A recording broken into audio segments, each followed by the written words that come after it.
Welcome to the Brian Craig Show podcast. My name is Brian, and this is where MAGA comes to talk. All right, there's been a lot of happenings today that I want to go through in the media. Just an exciting news day, and everyone in the Trump administration doing spectacularly well. But I wanted to start with JD Vance. JD Vance, who is the favorite to be the second MAGA president, whether that's in 2028, 2032, we don't know. But he's certainly the favorite to be the next MAGA president. The only thing that we have going against us in the MAGA movement is we have too much top quality talent, right? I mean, we've got JD, we've got Hegseth, we've got Marco, Christy. We have so many great people that are on the bench that would all make the great second MAGA president. But JD's the vice president, and he's the favorite. And I want to play this clip, then I'll play the extended version. He did this interview with this liberal fake news reporter. This is the Daily Mail. And I'll play the clip, then we'll go through the longer version. Did you plan to apologize to the family of Alex Preddy? For what? For, labeling him an assassin with ill intent. Well, again, I just described to you what I said about Alex Preddy, which is that he's a guy who showed up with ill intent to an ICE protest. No, but if it's determined that his civil rights were violated by this FBI investigation, will you apologize to that? So if this hypothetical leads to that hypothetical leads to another hypothetical, it's a real case. Will I do a thing? And again, like I said, we're going to let the investigation. Yeah. Okay, now I'll play the extended version here in a moment. But, JD Vance, a few things about JD Vance. And this is very important stuff about JD Vance that we're dealing with here. All right? JD Vance has a skill set with the media that only Donald Trump has had in the Republican Party. He has the ability, JD Vance, no matter what member of the press is pressing him on anything, he is able to turn it around, take charge, and humiliate the person. And he doesn't get mean, he doesn't get insulting, he just does it. He has so many skill sets that are really a requirement to be a Republican president of the United States. And he's charming about it, right? I mean, when he does these things, and these are all qualities that you need to have, and he's so good at it. And I've seen him in press conferences and one-on-ones like this, and of course, they're all trying to play gotcha, and they think they got something. And liberals like to talk about things in hypotheticals all the time. Well, what if this happened? And what if that happened? And if this were proven to be true? They always want you to comment on things that haven't happened yet, as opposed to comment on things that have happened. They have these scenarios because the reality doesn't, fit the liberal narrative. And he is just so darn good. The first time I really noticed this is he did a White House press briefing with Caroline Leavitt a few months ago. And they hate, come on, it's the White House press corps. They hate JD, they hate Trump, they hate Republicans, they hate MAGA. And it was right after Pete Hegseth had that address to the generals and the admirals, and when he was talking about no more beardos. And the press thought they had him because he's got a beard, right? And Hegseth said, no more beardos. And he says, well, when I was a Marine, I couldn't have a beard, but now I'm Vice President of the United States, I can do what I want.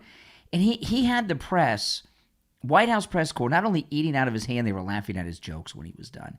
I've seen him at these Turning Point events. He did a Turning Point event a few weeks ago, and he was taking questions Charlie Kirk style from these stupid kids who think they're brilliant because they got a couple semesters of college behind them.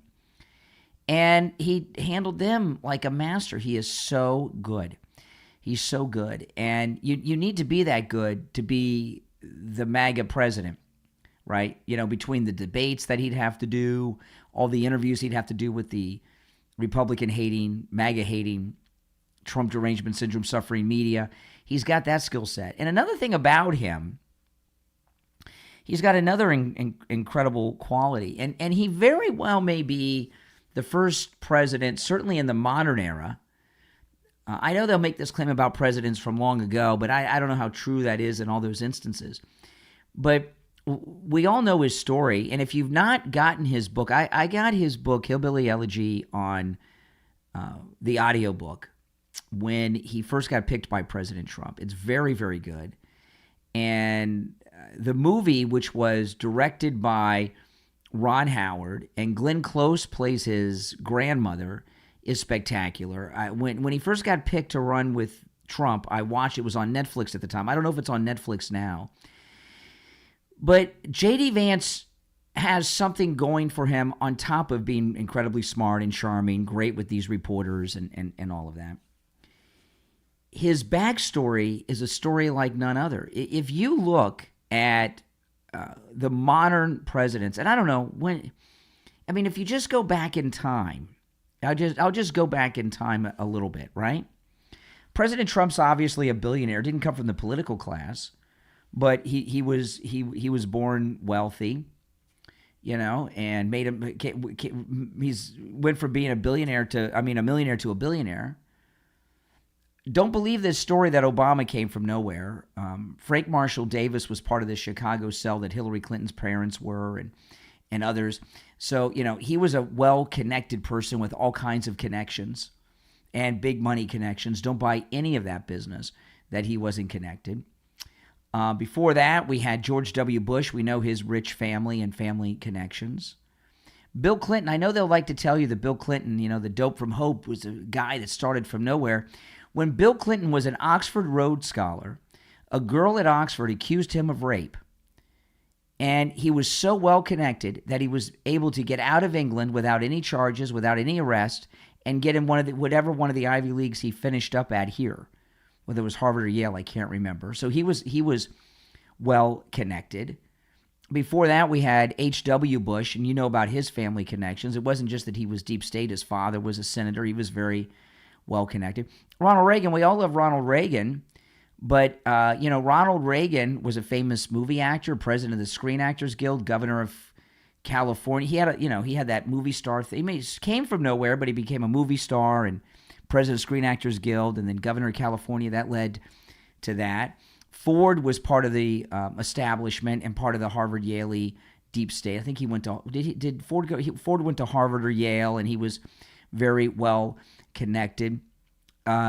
Nixon was not born rich, but you know, came from California, and he was in Congress for a while, and he was Eisenhower's vice president, so he had some connections. You go back, and I could do this all day. JD Vance came from the poorest of poor, not middle class, not working class, not lower middle class. He came from as poor can get. And the type of person that JD Vance is, the liberals don't even want you to think exist, because they exist in this world of white privilege, which is a myth, you know. And you know, and he came from a place poorer than most people of any skin color in this country can imagine. And look where he is. He's vice president of the United States. He has all these great skill sets we talked about. He's a self-made millionaire, and he's going to become the second MAGA president. And the qualities that he has, no family connections at all, no political connections at all, you know, coming from a very, very poor background, to be where he is, that he's got a backstory that regular people connect with. You know, like the story with Lincoln and the log cabin and all of that. You know, I'm not sure how true that necessarily is. I mean, he was a corporate lawyer in his law practice, and he did have a high-profile criminal case that was a national story, Abraham Lincoln. You know, and he was in state government for a long time before he was president. But, you know, I don't think we've had a president, certainly in the modern era, or maybe ever, who had the background without any connections. Yeah, Appalachian poor, someone said in the chat room. Appalachian poor is as poor as it gets. You know, liberals don't want you to think there's poor white people. They want you to think all white people are like the Kennedys or something, or we all live in our own little Mar-a-Lago. I wish that was true, man, but it's not. And there's just so much about him that connects, and it scares the daylights out of the left. They're terrified of him because he's so good, and his backstory, so many people will relate and connect to. So this is the extended version. I'm play a little bit of this interview with this fake news idiot. Whether those immigration agents violated his civil rights. If it is determined that they did, do you think those immigration agents who shot at Alex Peretti and killed him, do you think they should face criminal prosecution? I think they should follow the law. We should follow the law. But We're should going to they investigate face this. criminal prosecution? Well, you're asking me to engage in a hypothetical. I'm not going to prejudge these guys. I think that everybody is deserved the presumption of innocence in the American system of justice. That's right. That's how it's going to work. They're going to investigate. If they find out that he violated the law, of course, you should face consequences for violating the law. But I'm not going to engage in conjecture about the different permutations of how he might or how this or that officer might have violated the law. Let's do the investigation. Let's figure out, did these officers have a reasonable fear of Alex Peretti given what happened? Did they engage in lawful conduct or unlawful conduct? Let's let the investigation determine those things. I mean, God forbid that somebody's presumed innocent in this country, huh? Right? These fake news liberals, they just they're lynch mobs. They want to lynch people. Have you apologized? Did you plan to apologize to the family of Alex Peretti? For what? Don't you love that? Do you plan to apologize? For what? You should determine those things. Have you apologized? Did you plan to apologize to the family of Alex Peretti? For what? For, labeling him an assassin with ill intent. Well, again, I just described to you what I said about Alex Peretti, which is that he's a guy who showed up with ill intent to an ICE protest. No, but if it's determined that his civil rights were violated by this FBI investigation, will you apologize to that family? So if this hypothetical leads to that hypothetical leads to another it's a real hypothetical, case will that's I open. do a thing? And again, like I said, we're going to let the investigation determine. We're going to let the actual law come to the surface and figure out what happened. And then if something is determined that the guy who shot Alex Peretti did something bad, then a lot of consequences are going to flow from that. We'll let that happen. But again, I don't think it's smart to prejudge the investigation. I don't think it's fair to those ICE officers. I think we should let the investigation actually figure out what happened, what were those guys thinking, what was their reasonable fear or not. Wasn't he? I mean, he's just so good. And this whole thing about apologize. This is going to be their new thing, right? Will you apologize to the family of Alex Peretti? Because if you apologize to them, that's a confession. That's why you can never apologize. Not that anybody needs to apologize for this. And Peretti, we find out he's in that same signal group as Renee Good, and they have a lot of connections. But if they can get JD or someone from the administration to apologize, what the left do with that and what the fake news media do with that, they take that as a confession. Apologies are confessions, right? So they take that apology as a confession, and then you've admitted guilt because you apologized. Isn't that something? You can't even be polite. Sometimes people will apologize for things just to be polite because someone's feelings are hurt. You can't do that with liberals. That's what they do. It's amazing to me. Maybe Alex Peretti's people should be the ones apologizing for doing what they've been doing the last few weeks that have led to the death of two people, Alex Peretti and Renee Good.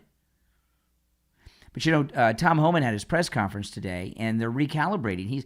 Tom Homan went there. They've got the local authorities working with them. They're pulling some ICE out of Minneapolis, out of Minnesota, but pulling a lot of ICE out. They're going to go down to, I think, 700. And Tom Homan said they only need, because they've got full cooperation now with local law enforcement, they only need 2 agents instead of 8 for every arrest. Isn't that something? So Tom Homan went there and commanded some respect. What exactly happened on that phone call with Trump, and what Homan did when he had these meetings with the governor, Waltz, and Mayor Fry. But I know this, I haven't seen any Fry or Waltz press conferences lately. Have you?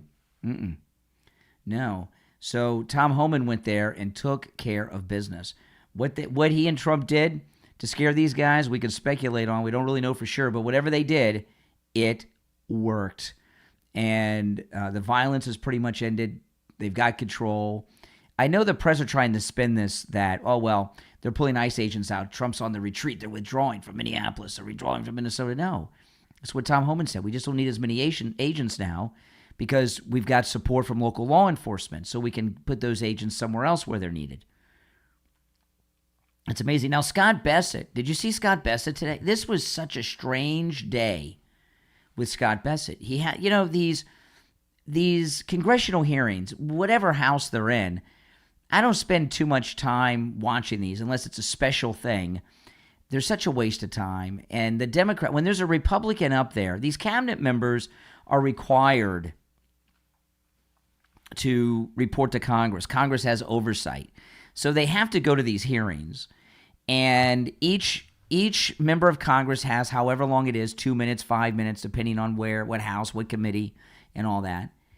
And they ask these questions, and they have no intention on you answering them. They don't want the witness to answer. They want to bark at you, scream at you, so they can score some points with their activist lunatics that are their constituents and declare something. And they just were, I've never, out of all of the congressional hearings I've seen, I've never seen the Democrats this out of control. The last time it even came close to what I saw today with Scott Bassett was the Clarence Thomas hearings. That they got nuts during that. But here's Bassett a little bit, then I'll play you some of the exchanges. Do you realize that we use the leverage to bring down tariffs from other countries to take down non-tariff barriers? Tariffs on bananas give you leverage? Yes, with Colombia, with Brazil. Okay. I think, Congressman, you're being very naive with negotiating strategy. We were promised reindustrialization. A tariff on bananas did not lead to domestic banana production. It simply made bananas more expensive for American businesses and consumers. The same is true of coffee. Countries negotiating in a more fulsome manner. Are you willing to commit to no longer imposing tariffs on any product that has neither a domestic substitute nor a national security rationale? That would be the definition of foolish in a negotiation. Yeah. I don't get this. These other countries have been ripping us off with the tariffs. Some of them have over 100% tariff, over 200% tariffs, some countries on certain products. And we're supposed to have like 3% tariffs? And, so far as bananas and whatever he's talking about, these are all negotiation tactics, and it gets this. The other it's called reciprocal, meaning that our tariffs on them will be whatever their tariffs are on us. I mean, this is basic economics. Anyone who's played a game of Monopoly knows this stuff. And you explain it over and over again. But here you got the Treasury Secretary, who, by the way, is the first openly gay Secretary of Treasury. He's doing a very good job. And did you see that little video he did with Nicki Minaj? Oh, man. I can't play it because of the music, but he was like dancing and she was rapping. It was pretty cool. He's good. But, all they want to do, these Democrats, is they're taking turns barking at him is what they're doing. Now, before I get back to Bassett, I want to share this because I'll forget. I talked a couple times over this week that I switched from Starbucks to Dunkin' Donuts coffee. That I have to drink coffee to do the show in the morning. You guys heard me talk. If you're a longtime listener, I drink a lot of coffee in the morning because I get up in the middle of the night, hours before I go on the air, and I go on the air. I've got to be energetic, so I've had a lot of coffee every morning for years and years and years and years, and I've been getting the Venti Hot Blonde Americano at Starbucks for the last 5 or 6 years because it's got a high caffeine content. And they just opened up a new Dunkin' Donuts in my neighborhood, and my wife and I, we checked it out. I've not been to Dunkin' Donuts for coffee in years, and they've updated their menu to compete with Starbucks since my last visit many years ago to Dunkin' Donuts, and they have the same coffee drink, the Americano that I get at Starbucks. And not only do they have it, it has more caffeine in it, and it's cheaper by almost 50%. And I've not liked going to Starbucks, but it was the only place I could get that espresso coffee in the morning. When I get up so early in the morning, there's not many places open, and getting espresso is difficult. Making espresso at home is incredibly expensive. I had one of those Nespressos, and I thought the Nespressos were very expensive. It's like a coffee pod for espresso, very expensive. I mean, a lot, like $2 or more a pod, and it didn't taste good. So I tried that for a while. Went back to Starbucks because I didn't think I could get coffee with such a high caffeine content at that hour of the morning, and now I can at Dunkin' Donuts. So that's my new place, and today is my 5th day. Tomorrow will be day 6 of switching from Starbucks to Dunkin' Donuts coffee. They're Americano, large Americano, and it's about half the price, It tastes better, and it has more caffeine in it. Pretty good deal. And I haven't had any withdrawals. I was afraid I would have like caffeine withdrawals or something, but no, I don't. And I've hated going to Starbucks. And some of you guys have given me a hard time over the years. And I've told you guys I can't help it. There's nowhere else I can get coffee. Well, I can now at Dunkin' Donuts, and it's closer than the Starbucks. And I've hated this going to Starbucks, not just because it is incredibly expensive, but I need it, but they're so liberal. And when I go in there, I have to leave my MAGA hats in the car. I wear a jacket even on hot days to zip up my MAGA shirt because there were two other Starbucks I used to go to. They found me out. One of them found out who I was because I was live streaming there, and they figured it out. And the other one, they saw the MAGA gear and they started giving me decaf. And I could tell because I would get like those headaches. They're so liberal. But I thought I had no choice, but now I do. I'm at Dunkin' Donuts now, and I just coincidentally I saw this today. This is a Starbucks worker. These are the baristas, and they're talking about serving ICE agents when they come in. And I guess she's the manager. She's either the manager or the union steward for this Starbucks. I don't know which it is. She's reading off the rules for them in regards to ICE agents when they come into Starbucks. Oh, and I'll say this. I've been going to the Dunkin' Donuts 5 days now with my MAGA shirts on, my MAGA hats, no problem, very polite. I don't have any of those issues. No decaf, by the way. Very happy that I'm there. But anyway, listen to this Starbucks worker. I just saw this on X today, coincidentally. Presence of ICE agents pose a threat to everyone. Current guidance is inadequate. We are empowered to ask agents to leave if and only if they are harassing or disrupting business. But only way to prevent this from happening in the first place to our customers or us is to prevent them from access to the premises outright. Back to Starbucks describes our store as a places designed for comfort, connection, community. This isn't possible and isn't true. Okay, this is amazing. Starbucks is the only place where the employees think that it's about them, not the customer, right? Customer's always right. At Starbucks, it's the employee is always right. The barista is always right. Just stupidity. When our coworkers and workplace allow ICE agents into our stores, protect its partners and for the sake of its customers, Starbucks will follow hundreds of businesses and forbid ICE from entering without a warrant. They can't go in and order coffee without a warrant at Starbucks? If Starbucks cannot follow, baristas will leave. Thank you for your time, and we'll talk on protests to unlimited unfair labor practices. Oh my goodness. These people, they're out of their mind at Starbucks. And the thing about it is, Starbucks aren't franchised. It's corporate. If they were franchised, none of this business would happen. I know, isn't it outrageous? I know. It's pretty crazy. But that's how they are. That's how liberals think. When I was younger and I had jobs, working in retail and things like that, no matter what, the customer was always right. If the customer told you to go blank yourself, they were right. Right? I mean, there was this idea that you can get up and refuse service to people because you don't like what they do for a living, and you can read these pronouncements in front of all the customers. It's so stupid. It's ridiculous, isn't it? But it makes sense to them. You're on the air. What's your name? Where are you calling from? Good afternoon, Brian. Oh, hey, Nick. Hold on a second here. I gotta get turn the phone on. Hold on a second. Hold on.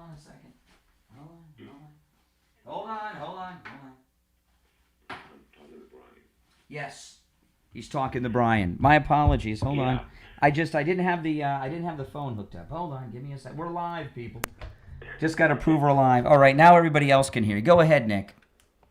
Hey, Brian. Good afternoon. Sorry, little rough start there. I watched part of those hearings, and with Besson. Maxine Waters is such an illiterate. Yes. She does not understand anything that's going on, and they wouldn't let Scott Benson talk at all. Yeah. And then the other guy that came in after her, the other Democrat, it's just ridiculous. I mean, the fact of the matter is that these people are such hypocrites because they're sitting there making money and ripping all of us off. Yeah. And they've they've gotten rich. I mean, look at Elizabeth Warren, Nancy Pelosi, all of them. And they're complaining about what this administration Well, they're is doing. freaking out because Scott Bassett is going into California. You know, JD Vance was put in charge of the fraud investigation for California. So they're in a panic. And, you know, Maxine Waters lives in a mansion that's about the size of a city block. Oh, my. Yeah. In Los Angeles, right? Yeah, she doesn't live in South Central. She lives outside of South Central, but yeah, huge mansion. But she represents South Central. Correct. Yeah, well, you know, the thing it just really bugs me that these hearings are a waste of time. They are a waste of time. Always. She's sitting there reading. She's just reading, and the guy she won't let the guy answer the question. Well, yes or no, yes or no. There is no yes or no answer. It's just totally ridiculous. I know I'm going around in circles, but I get so angry at what's going on in this government. That's why with these hearings I don't follow them too much because they're all like that. You know, like for example, Bill Clinton's going to testify. What good is that behind closed doors? Behind closed doors, huh? What good is that? I'm sure it's going to be behind closed doors. If it was going to be on television, it would be like the hearing of the century, a president of the United States in a congressional hearing on TV live. Yeah, it's not going to happen. Not going to let that happen.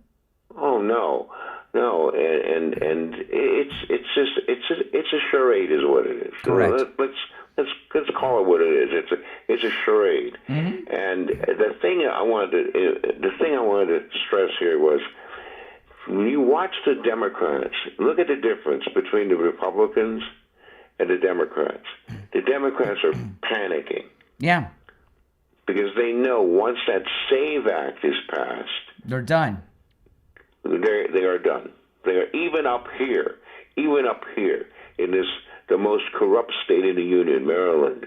This is the most corrupt state that was ever created. It really is. Yeah. And wait till Nick Shirley comes to town. I heard a rumor that he was coming to town to investigate this fraud with the Key Bridge and investigate this governor. I don't know when that's going to happen. Well, you know, I had on the show this morning, I went over this poll that CNN had, polling people, and they had it done by skin color. You know, do you support voter ID for elections?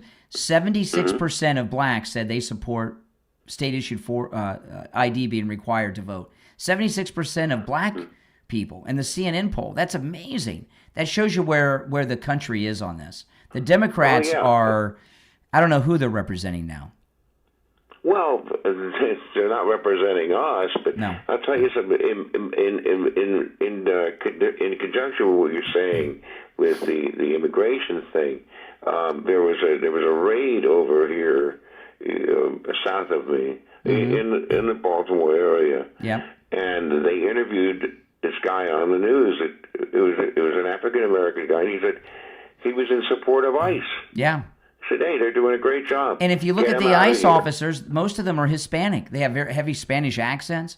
You know, to be Border Patrol, Border Patrol has a requirement that you speak Spanish. So that's probably why there's so many Hispanic Border Patrol agents. You know, and you know, so I don't know what they're the voter ID, state issued voter ID. Who could be against that, right? Only corrupt people. Only corrupt people who want to destroy the country and are getting paid. Just like these performers like Billie Eilish and all these people, they're all being paid. Well, you know, Billie Eilish, you know, think about this with Billie Eilish, okay?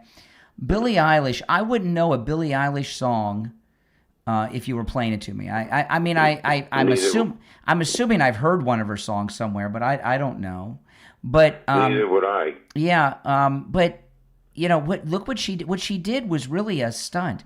You know, she has made so much money this week because people are going to Spotify and playing her music to hear it or buying her music. She created a free publicity machine. She had tens of millions of dollars in free publicity this week. That was what she did was probably something designed by her record company to goose up sales of her music. And I love it. And I think you had it on the show this morning, where the Indian tribe came out, and Windsor her House mansion is on that. It's on that. It's on the where their land was. Yeah. Yeah, it's the land. When I saw her, when I look at that clip of Billie Eilish, she seems pretty dumb. I don't think she knows what she's saying.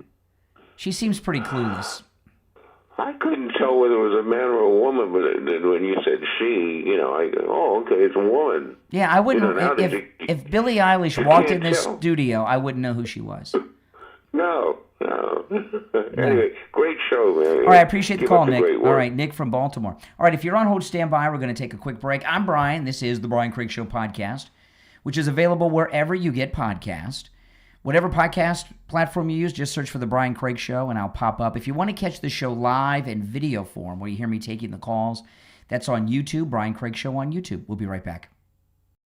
If you enjoy dark, atmospheric stories filled with mystery, power, and hidden truths, The Drowned Covenant is a book you should know about. Available now on Amazon KDP. The Drowned Covenant pulls readers into a world shaped by secrets, sacrifice, and a pact that was never meant to surface again. As the story unfolds, old loyalties are tested and buried truths begin to rise. This book is perfect for readers who love immersive storytelling, morally complex characters, and stories where every choice carries a cost. If you're looking for a gripping read that stays with you long after the final page, The Drowned Covenant is available now on Amazon. It's finally here, our second annual mega sale. This sale only comes around once a year, so take advantage of the best offers ever while you can. For example, save 50% on our Giza Dream bed sheets, as low as $29.98. And for the first time ever on TV, MyPillow mattresses and MyPillow mattress toppers as low as $99.98. And you save 50% on our Lux Pure 6-piece towel sets. Regular $69.98, now only $39.98. And our best-selling standard MyPillows, regular $49.98, on sale for $17.98. Wait on it, mega sale, only $14.98. So go to MyPillow.com or call the number on your screen. Use this promo code to take advantage of our second annual mega sale. But wait, there's more. To make the mega sale even more special, when you order right now, your order's going to ship absolutely free.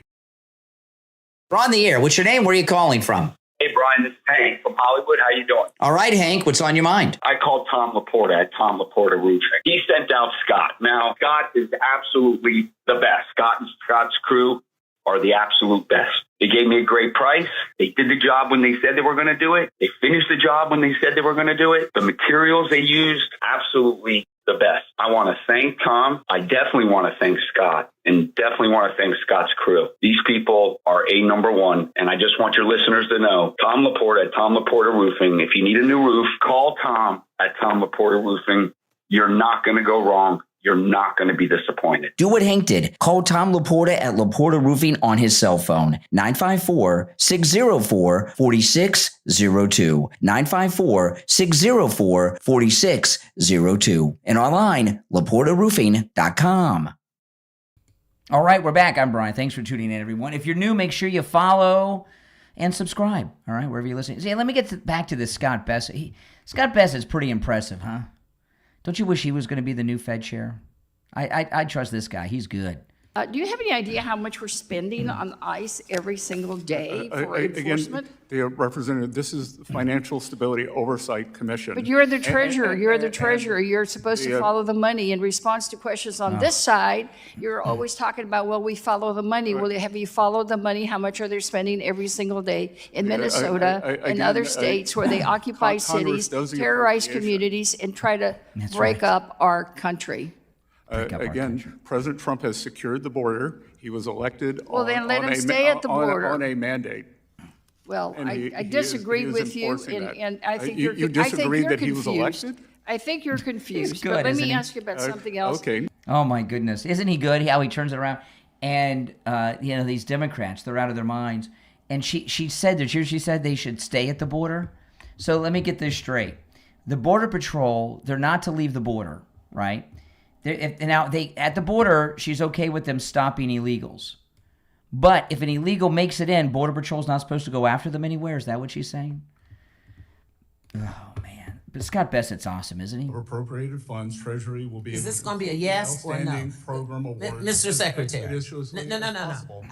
I'm going to abide by the chairman's rules, but I have some rules. Oh. You can say yes or no. Oh, yeah. And then if you say yes, you may continue to give that support. If it's a no, then you tell me why not. And then we need to be clear. Yes, let's start with the yes or no. I'm trying to be respectful. But you're not going to do what you want to do on my time. Oh, my yes or no, or you can say I'm not going to answer it. Now move on. Number 3. Okay, so let the record show that he refuses to answer a question. This blows my mind. This is our government. These brain-dead, immature, childish people. This is our government of the United States. And you see the difference between the quality of person that President Trump brings into the government and then who these Democrats elect.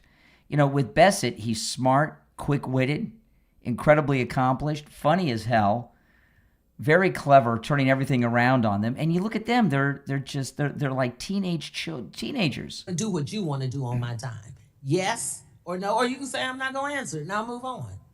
Number 3. Okay, so let the record show that he refuses to answer a question. No, we're not going to do that with me. We are not going to do that with me.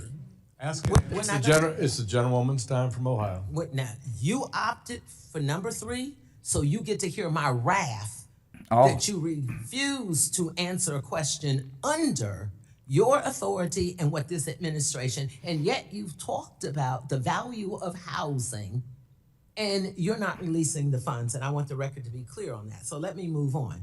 Oh, my goodness, these people. When you see all the polling data, the Democrats are in big, big trouble. And they're still out there defending not their constituents, but their precious illegals.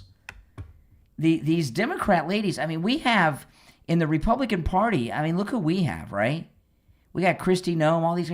Look at these old ladies they have. It's like the Golden Girls here, the Democrats. Yesterday, I met with a manufacturing company, but they also are engaged in getting young people more engaged in manufacturing.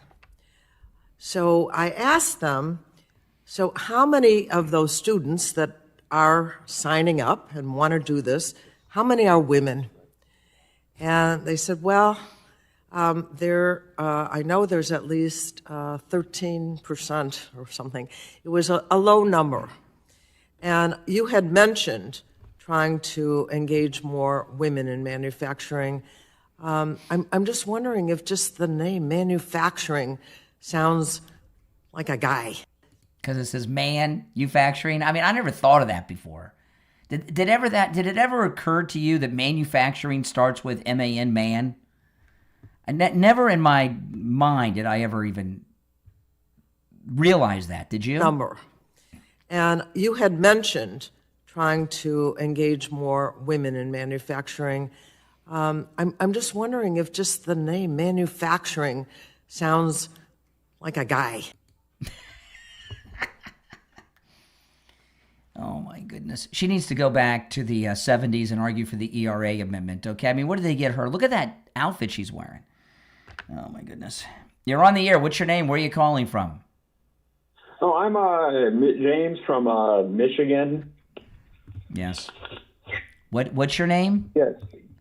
James. James from Michigan. All right, James from Michigan. What's on your mind? I was reading the Epstein file. I'm sure. And yes. I'm beginning to think that it might be a pedophile. Yeah. He's in there quite a bit. You're laughing? Quite a bit. What are you laughing at? Yeah. Because you sound stupid? Would you hear yourself in the background, how stupid you sound? Why would you laugh at something like that? You were laughing. Well, I'm reading it. You're reading it. No, but you were laughing. You told me that you're reading a file about a pedophile and you're laughing. What do you find funny about a file you're reading about a pedophile? You're wearing a hat supporting a pedophile. You said you're reading something about a pedophile and that made you laugh. What about readings about a pedophile would make you laugh? I'm curious. What makes me laugh is that you still support him. No, you said, I am reading this, and you started laughing. Read to me the part that's funny about a pedophile. You say you're reading. Well, it's not funny Aren't per you? se. What's Well, funny then why'd is you that laugh? have the Then why'd you entire- laugh? Then why were you laughing? That's what I thought, stupid. Thanks for the call. Oh, my goodness. I know, huh? Oh, boy. Children. Back to Scott Bessett. All you have to ask is yes or no. No, Congressman. All you have to ask the is yes or no. OCC is an independent entity, and I would know, Congressman. So I take that as a no. You traveled to Venezuela. I take that as a no. On behalf of I take that as a Oh, boy. Scott Bessett's got the records. This congressman here went and lobbied Chavez. He's got the files there. No. Now, that's a file you could read and laugh at. No, Congressman. All you have to ask is the yes or no. OCC is an independent entity, and I would know, Congressman. I take that as a no. You traveled to Venezuela. I take that as a no. On behalf of I take that as a no. On behalf of your You donor, do not want to answer that question. I take that as a no. For a $7 billion. I'm asking you to do your responsibility as Secretary of the Treasury. Oh. You do not. Will you? Time has expired. You cannot erase what you did in 2000. He's the one that went past your You cannot erase what you did. Oh, don't you love Bessett? Is he not the best? time, Mr. Chairman. No, and the He did not answer my question, and he wouldn't pass the time. He had 6 seconds left to try to answer your question, and It was a yes or no. It was a yes or no answer. I asked him, will he? No, it was Gentlemen, yes the or chair no. recognizes OCC is the an gentleman. independent Stop Mr. covering Bessett. for the president. Stop being his flunky. Oh, my goodness. Gentlemen. He's talking to me. I'm responding back to him. 2006 trip to Venezuela.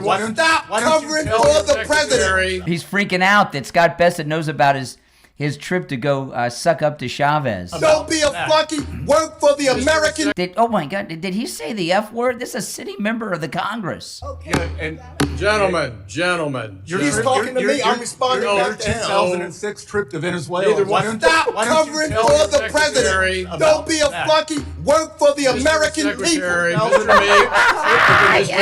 Work for the American people. Don't be a cover-up for a mob. Maybe you're going to see your friend Nicholas Maduro Gentleman in Brooklyn is not prison. recognized. Did you hear what Bessett said? He said, maybe you're going to see your friend Nicholas Maduro in Brooklyn. Oh, my goodness. Let me rewind. Now, that's funny, that last caller. This guy, you don't want to try, you don't want to go toe-to-toe with an educated, successful gay man like Scott Bessett. He's boom, boom, boom, boom, boom. He's the one that gave Elon Musk a black eye, remember? When they got in that fight at the White House. Trip to Venezuela. Stop covering for the president. Don't be a flunky. Work for the American people. Trip to Venezuela. Work for the American people. Don't be a cover-up for a mob. Maybe you're going to see your friend Nicholas Maduro Gentleman in Brooklyn is not prison. recognized. Mr. Bessett, please. I recognize That the was gentleman from best. Texas. Oh, yeah. Oh, my goodness. That was the best. We'll be right back. On the line, we have Bruce. Bruce is a client of Jupiter Joe Thomas. He heard me talking with Joe Thomas about annuities and what a great deal they are, and he went in with his wife, and now he's a client. Hey, Bruce, how you doing? I'm doing good, Brian. So tell me about your experience with Jupiter Joe Thomas. A fine gentleman. We sat down with Joe, and we explained everything to him, and we brought all our information, and he worked everything out great. The cool thing about annuities is your money's never at risk. You're guaranteed a revenue stream for the rest of your life, but there's a bonus, really a signing bonus, where you can make a boatload of money before you even leave Joe Thomas's office. Can you talk a little bit about that, Bruce?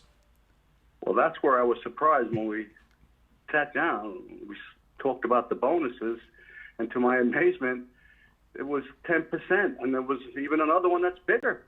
Wow. That's amazing. So you made 10% on your money before you even got back in your car. Yeah, it was more than that, but it was great. Listen, guys, do what Bruce did. Give Jupiter Joe Thomas a call. You can set up a free consultation either on the phone or in the office, and Joe Thomas will put together a custom proposal just for you. His number is 561-743-0999. 561-743-0999 and online at jupiterjoe.com. All right, Bruce, thanks so much. All right, thank you, Brian.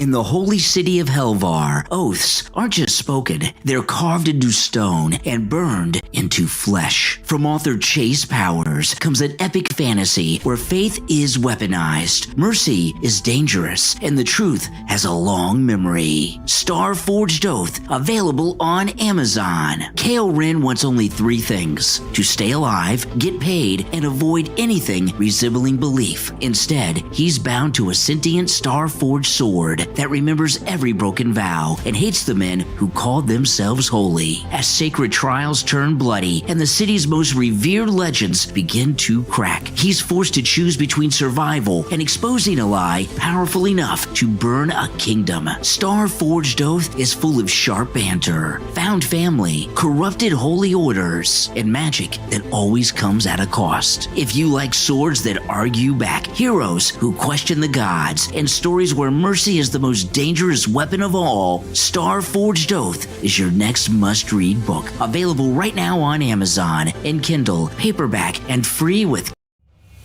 What if we've been asking the wrong questions about aliens all along? When people talk about non-human intelligence, they look to the skies, to UAPs, to massive craft and towering beings. But what if some of them have been here the entire time, much smaller and hiding in plain sight? In When the Fae Came, available online at Barnes & Noble, Bookshop, and Amazon, author Martin Thomas explores a provocative idea that the beings we've called fairies, elves, dwarfs, and goblins may not be myth at all, but advanced non-human intelligences. Drawing from global sightings and early research, When the Fae Came connects underground and underwater colonies across places like Mexico, Canada, Malaysia, and Europe. Beings capable of invisibility, flight, and telepathic communication. This isn't fantasy, it's an investigation into how ancient stories may be misunderstood encounters with something real. If you're curious about where folklore ends and non-human intelligence begins, When the Fae Came asks questions most researchers avoid. Order your copy of When the Fae Came from author Martin Thomas online at Barnes & Noble, Bookshop, and Amazon. All right, welcome back, everyone. I'm Brian. Oh, boy. You're on the air. What's your name? Where are you calling from? Brian, am I coming in okay? Yeah. IB. Hey, brother. Hey, what's up? Boy, oh, boy, oh, boy. You know, it is so sickening, all of these hearings, that they always go the same way. I am so ashamed to be a black person sometimes, to have these black folks in Congress acting the way they do. And we know what they're going to do. They're just going to slander and say what they want, and and look at Maxine Waters. The guy, Scott Besson, didn't even have not even 10 seconds to respond to 20 pages of her flipping stuff over. It's like Chuck Schumer. He cannot speak authentically. Yeah. It's just he's always looking down and reading. I mean, can't they just be authentic? Yeah. As soon as he says 2 words, she wants to say, I want fuck. Like, she wants to go over everything again. Mm-hmm. And then this guy Meeks or whatever his name is, to behave that way. Oh, it's so embarrassing to be black sometimes. I mean, I just can't understand how they cannot be somewhat civil in a professional environment. But you know what, though? They are like, you know what they are? You know, the Black Caucus Democrats, the ones you're talking about, these, talking like it's the 80s. They're like Austin Powers or Sylvester Stallone in Demolition Man. They're people from another time that don't belong in this world. When you have 76% of blacks in the latest CNN poll support President Trump when it comes to voter ID for voting. These are people from another era. They represent no one. I bet you Maxine Waters didn't even see that CNN poll with that guy. 76% of blacks say, hey, yes, you should have ID. When we're in the ether of, oh, black folks can't get ID, they can't vote, so da-da-da-da. And then they have these people walking around like New York or Jersey or Boston saying, hey, do you know any, talking to black people, hey, do you know any black people that don't have an ID? And they look at you like, no, everyone I know have an ID. Or like Joe Biden. Some people in the chat room, some people in the chat room are questioning whether you're black or not. They're saying you don't sound black. Yeah, well, we went over that before. Me coming from two islands, I'm I know. Irish background. This is ridiculous. I mean, what do they mean you don't sound like a bunch of racist liberals there? What do they mean you don't sound black? Yeah. Well, I come from a place whereas if I sound like what I would sound like where I'm from, I wouldn't sound black or white. I would sound like foreign. Yeah. But I learned the English. I command the English language in order. School, you learn English. There are people in their 50s, 60s, 70s still can't speak English. I don't know what the hell they're talking about. Yeah, like Maxine Waters. So I don't know. Yeah. Yeah, it's so embarrassing, man. I love it when Bessett had the receipts of that one congressman who went and met with Chavez. He's like, maybe you'll be visiting your friend Maduro in the Brooklyn jail. He was freaking out. Earlier, but that's what encouraged me to call you. Oh my goodness! And he used the F word. He did use the F word. Don't be an F word. Yeah, he said in the house. Yeah, exactly. Because he got yeah, that's right. He got caught. He did. He got embarrassed. Caught. He couldn't handle it. Scott Bessett just toyed with all of those Democrats today. He didn't even break a sweat. He reminds me of Cory Booker, always angry, always pointing the finger. Yeah. You look at Democrats, like I said, they always, with their finger always up in the air, pointing, because they know that they are the ones Your phone keeps making noise. All right, IB, I'm going to move on, but good call. Talk to you again sometime. Okay. All right, take care. All right, now, before we get back to Scott Bessett, Melania, her movie, of course, is a hit. It made $9 million over the weekend. It made another $1 million on Monday alone. They've expanded it into at least 200 more theaters this week, so hopefully it'll do better. Last weekend there was that snowstorm nationwide. Great movie. And Melania, she actually had an event at the White House, and she had this couple. The woman, the wife that she was sitting with, is actually in the movie, and her and her husband sitting to Melania's right, they were both hostages in Gaza, and the press they went after Melania, and Melania, she's sharp, man. Listen to this. Why do you feel it is appropriate to use an official White House event to promote your documentary? This is not promotion. We are here celebrating the release of the hostages of Aviva and Keith. They were in Washington, D.C. They called me. They said they would like to come over to thank me and to give hugs, and that's why we are here. It has nothing to do with promotion. Who was that? Was that Caitlin Collins going after? See, everyone in the Trump administration, they're so calm, cool, and collected, aren't they? They really, truly are. And she just filleted that fake news person. Now, the Great Wall of Trump, did you see what they're doing to the wall? This was President Trump's idea. They're painting the wall black so that if you try to climb it, you'll burn yourself. See the difference? One side's black. They're painting the whole Great Wall of Trump on the southern border black, so it'll be like concrete. So if you touch it to try to climb it or anything, you'll burn yourself. That's a pretty good deterrent. That's a really good idea that they're doing there.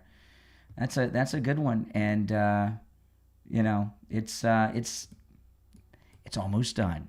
And I'm assuming that the president's going to go down there when it's done. All right, now let me get back to Scott Bessett, because he was so good today, wasn't he? Oh, man. The U.S. will have reported, likely, despite the government shutdown, despite the longest government shutdown in history, 4.1% growth for the past 3 quarters. And so we have been successful at that. Europe last week celebrated 0.3% growth. So It's no comparison, and I think we are beginning to accelerate, and importantly, because the tariffs. Everything we are doing is to fix this terrible Biden inflation from the past 4 years, 21.5%, much more for working families, and we are bringing that down.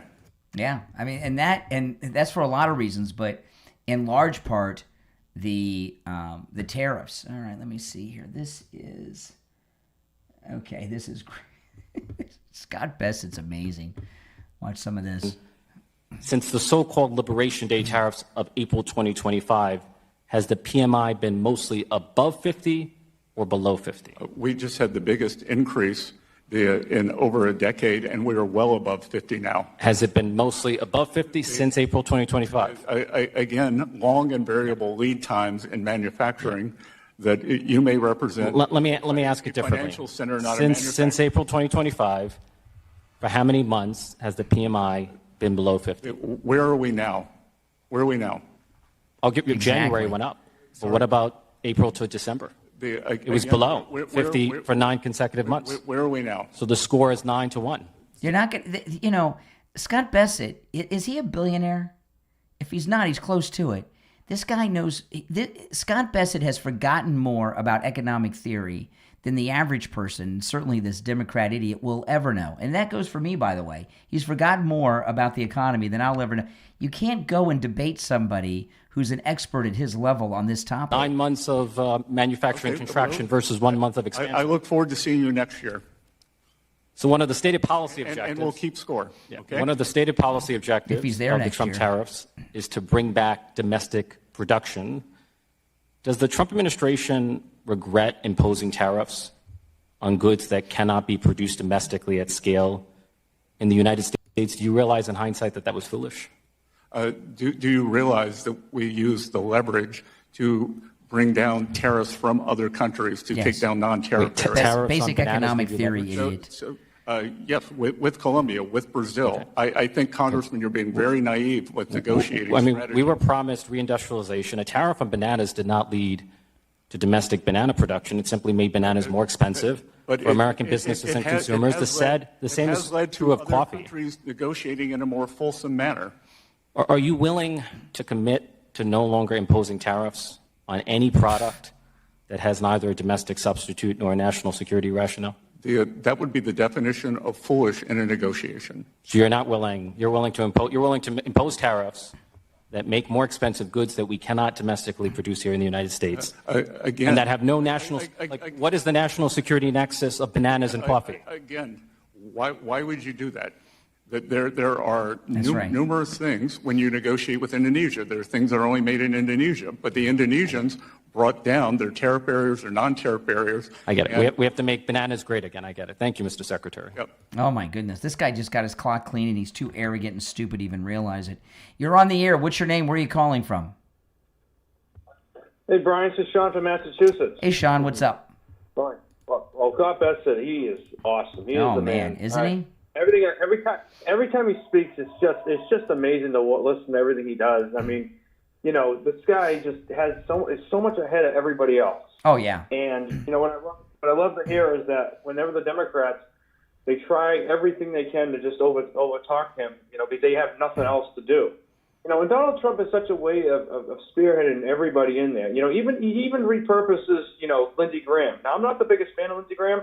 But if we can get rid of sanctuary cities, I'm all for it. Yeah. And whatever it takes to make things happen, the SAVE Act, all of these things, and this is why they panic. Democrats really have nothing else.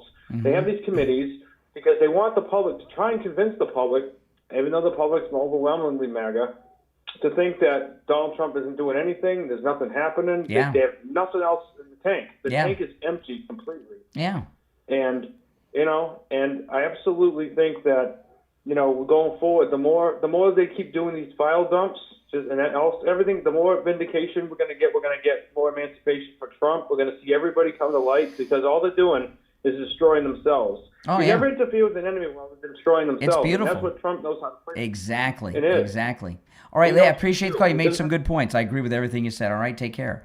All right, back to Bassett. I'm running short on time, so I can get through some of this. If you're on hold, hang in there. Serious question and a serious issue for the financial services industry. This was my favorite.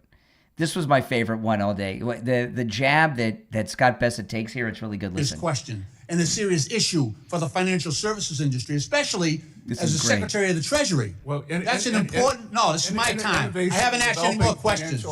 I haven't asked you any more questions. It's the gentleman from Massachusetts. I'm trying to get to my next question. Could you speak a little louder? I can't hear you. Yeah, okay. He just jabbed him. Yeah, Scott Bassett just ridiculed all these. I bet Trump gave Bassett one of those presidential medals he keeps in his desk drawer in the Oval Office. I bet he gave him one of those medals today. Could you speak a little louder? I can't hear you. Yeah, okay. Ridicule's the best. I might. Mr. Secretary, I might. Let Mr. Lynch proceed with his time.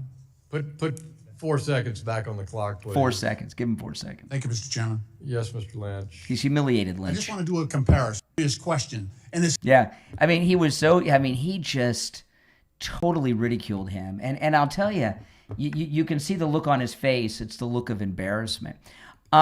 Those of you that are Patreon supporters, I did a live stream for Patreon supporters this morning before the morning show, and that live stream is still up there. So if you're a Patreon supporter and you haven't caught that live stream, make sure you go back and rewatch it. You know, if you'd like to support my program, become a Patreon supporter. There's a link in the description of this episode on whatever platform you are listening on. And I do live streams just for Patreon supporters on the Patreon platform.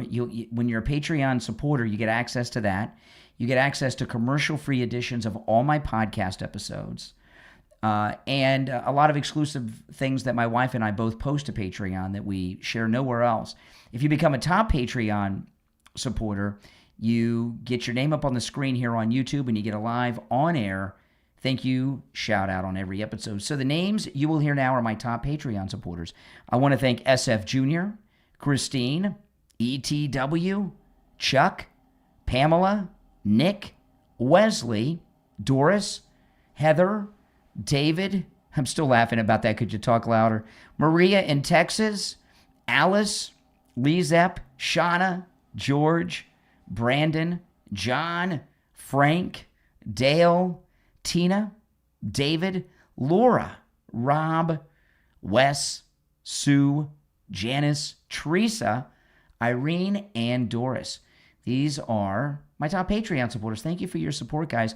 Again, the link to my Patreon page is in the link. The link to my Patreon page is in the description of this and every episode, and your support is very much appreciated. My name is Brian Craig. This is the Brian Craig Show podcast, where MAGA comes to talk. Thanks for tuning in, and I will talk to you next time. Take care.